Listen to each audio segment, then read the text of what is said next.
Hello friends, நான் உங்கள் கவி பேசுகிறேன். இப்போ இந்த வீடியோவில் எதை பற்றி பார்க்க போகிறோம் அப்படின்னா, வரக்கூடிய குருபெயர்ச்சி 2025 மே மாதம் நடக்கவிருக்கும் இந்த குருபெயர்ச்சியால் யாருக்கெல்லாம் கல்யாண யோகம் அப்படின்றத தான் இந்த வீடியோவில் முழுமையாக பார்க்க போகிறோம். திருமணம் பண்ணணும் அப்படின்ற ஆர்வம் பலருக்கும் இருக்குது.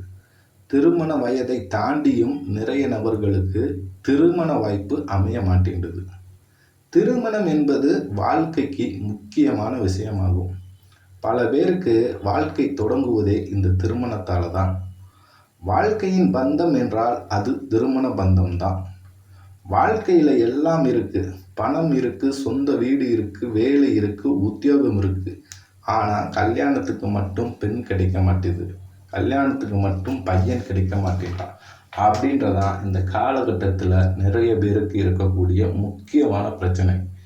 முக்கியமான கேள்வி, வரக்கூடிய பாதி பேத்துக்கு மேலே கேட்கக்கூடிய கேள்வி, என் பையனுக்கு அல்லது பொண்ணுக்கு எப்போ கல்யாணம் நடக்கும் அப்படின்ற கேள்விதான். இப்போ இந்த வரக்கூடிய குரு பயிற்சியால் கல்யாணம் யோகம் யாருக்கெல்லாம் வருது அப்படின்னு பார்த்தீங்கன்னா, திருமணத்தை பொறுத்த வரைக்கும் முக்கியமான கிரகம் குரு. இந்த குரு இல்லாமல் நம்ம வாழ்க்கையில் சுபகாரியம் என்பது நடக்கவே நடக்காது. இதில் கல்யாணம் என்பது மிக முக்கியமான சுப நிகழ்ச்சி. அதில் குரு பலன் இல்லாமல் ஒரு காரியம் கூட நடக்க வாய்ப்பே இல்லை. இப்போ அந்த குருவால் யாருக்கெல்லாம் இந்த மே மாதத்துக்கு பிறகு திருமணத்துக்கு அதிக வாய்ப்பு இருக்குது அப்படின்றத முழுமையாக பார்ப்போம் வாங்க. இப்போ குரு எங்கே இருக்காரு? குரு மே மாதம் மிதுனத்துக்கு போவார். அதனால் மிதுனத்துக்கு போகும்போது யாருக்கெல்லாம் திருமண யோகத்தை கொடுப்பாரு அப்படின்னா, முதன்மையாக தனுசு ராசி, அதாவது தனுசு லக்கணக்காரங்களுக்கு திருமண யோகத்தை கொடுப்பார். காரணம் என்ன அப்படின்னா, தனுசுக்கு 7ஆம் பாவத்தில் தான், அதாவது 7வது வீட்டுக்கு தான் குரு இருக்க போகிறாரு. திருமணத்தை குறிக்கக்கூடிய வீடு குறிப்பாக ஜாதகத்தில் இந்த 7ஆம் வீடு. அப்போ இந்த 7ஆம் வீட்டுக்கு குரு போகிறதுனால தன்னை போல இருக்கக்கூடிய ஏதோ ஒரு விதத்தில் ஏதோ ஒரு மாதிரி ஒரு மனைவியை கொடுப்பாரு. குரு மாதிரி மனைவினா எப்படிங்க? எப்பயுமே ஏதாவது அட்வைஸ் சொல்லக்கூடியவங்க, ஆலோசனை சொல்லக்கூடியவங்க, நல்ல ஒழுக்க சீலர், இந்த மாதிரி நல்ல குணத்தில் ரொம்ப அமைதியான பாவத்தில் நல்ல ஒரு படித்த மனைவியே அல்லது கணவனையே கொடுக்கறதுக்கு அதிகப்படியான வாய்ப்புகள் இருக்கு. இது யாருக்கு? தனுசு ராசி தனுசு லக்கணக்காரவங்களுக்கு உண்டு. ஏன்னா 7ஆம் வீட்டிற்கு குரு போகிறார். அப்போ மனைவி கொடுத்தாகணும். குருவோட பார்வை எங்கே வருதுன்னா உங்கள் ராசியின் மீது தான் வருது. அப்போ அதனால் பார்வையும் உறுதிப்படுத்துது. அந்த இருக்கக்கூடிய பாவமும் இருக்குது. அதனால் இப்போ நீங்கள் முயற்சி எடுத்தீங்கன்னா நல்லபடியான திருமண வாழ்க்கை என்பது அமையும். அதுக்கடுத்து யாருக்குங்க நேரம் நல்லா இருக்குது திருமணத்துக்கு அப்படின்னு பார்த்தீங்கன்னா, கண்டிப்பாக மேச ராசிக்கும் மேச லக்கணக்காரங்களுக்கும் அதிகப்படியான திருமண வாய்ப்புகள் உண்டு. இப்போ மேசத்துக்கு பார்த்தீங்கன்னா, குருவுக்கு 3ஆம் வீடு சகாயஸ்தானம், அங்கே குரு போகிறாரு. குருவோட 5ஆம் பார்வை எங்கே விழுது என்று பார்த்தீங்கன்னா 7ஆம் வீட்டில் விழுது. குருவுக்கு மட்டும் சிறப்பு பார்வை உள்ளது 5, 7, 9. இதில் 7ஆம் பார்வை எல்லா கிரகத்துக்கும் உண்டு. ஆனால் அதில் சிறப்பாக 5, 9 என்பது குரு பகவானுக்கு உள்ளது. அதுவும் 5ஆம் பார்வை உங்களுடைய 7ஆம் வீட்டில் விழுறதுனால மேச ராசி மேச லக்கணக்காரங்களுக்கு திருமணத்திற்கு முயற்சி எடுத்தாலே போதும். குருவோட உதவியால் கண்டிப்பாக திருமணம் என்பது நல்லபடியாக நடக்கும். இவங்களுக்கு அதிகப்படியான வாய்ப்பு உண்டு. அதுக்கடுத்து யாருக்குங்க வாய்ப்பு இருக்குது அப்படின்னு பார்த்தீங்கன்னா, கண்டிப்பாக சிம்ம ராசி சிம்ம லக்கணக்காரங்களுக்கு திருமணத்துக்கு அதிகப்படியான வாய்ப்புகள் உள்ளது.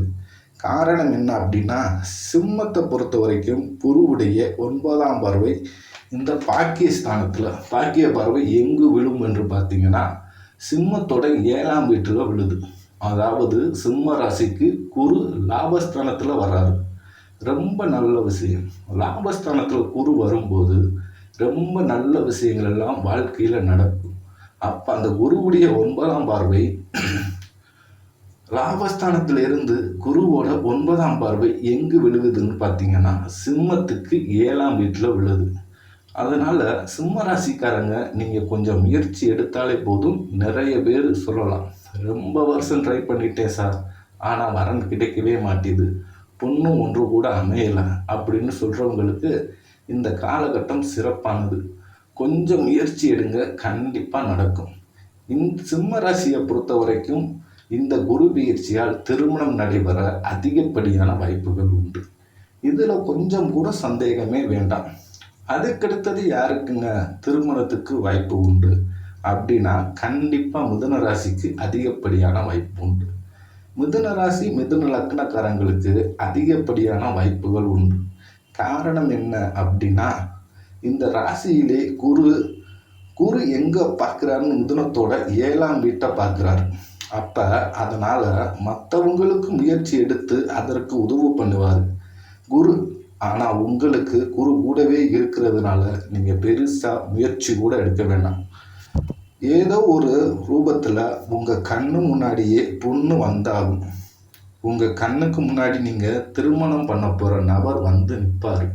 ஏதோ ரூபத்தில் நீங்கள் விரும்பி போகணும் கூட அவசியம் இல்லை, வரனே உங்களை தேடி வரும். அதனால் வரக்கூடிய வரனை தேர்ந்தெடுப்பது தான் உங்கள் வேலை. வரன் பிடிச்சிருக்கு சரி என்றால் கல்யாணத்தை தாராளமாக இந்த வருடமே வச்சுக்கிறலாம். அப்போ இந்தந்த ராசி இந்தந்த லக்னக்காரங்களுக்கு தான் திருமணத்துக்கு அதிகப்படியான வாய்ப்புகள் உண்டு. அப்படின்டா மற்ற ராசி மற்ற லக்னக்காரங்களுக்கெல்லாம் வாய்ப்பு இல்லையாங்க சார் என்றால் கண்டிப்பாக வாய்ப்பு இருக்குது. உங்கள் ஜாதகத்தில் அதற்கேற்ப என்ன தசா புத்தி, உங்கள் ஜாதக அமைப்பு எப்படி இருக்குது அப்படின்றத பார்த்து சொல்லணும். இது பல பேருக்கு திருமணத்தை பொறுத்த வரைக்கும் பல சந்தேகங்கள் உண்டு. அதை தீர்க்கணும் என்று நினைத்தால் அல்லது உங்களுக்கு ஜாதக ஆலோசனை வேண்டும் என்ற பட்சத்தில் கமெண்ட்ஸ் பாக்ஸின் மூலம் உங்களது நம்பரை சென்ட் பண்ணுங்கள். தேங்க்யூ ஃப்ரெண்ட்ஸ், வணக்கம்.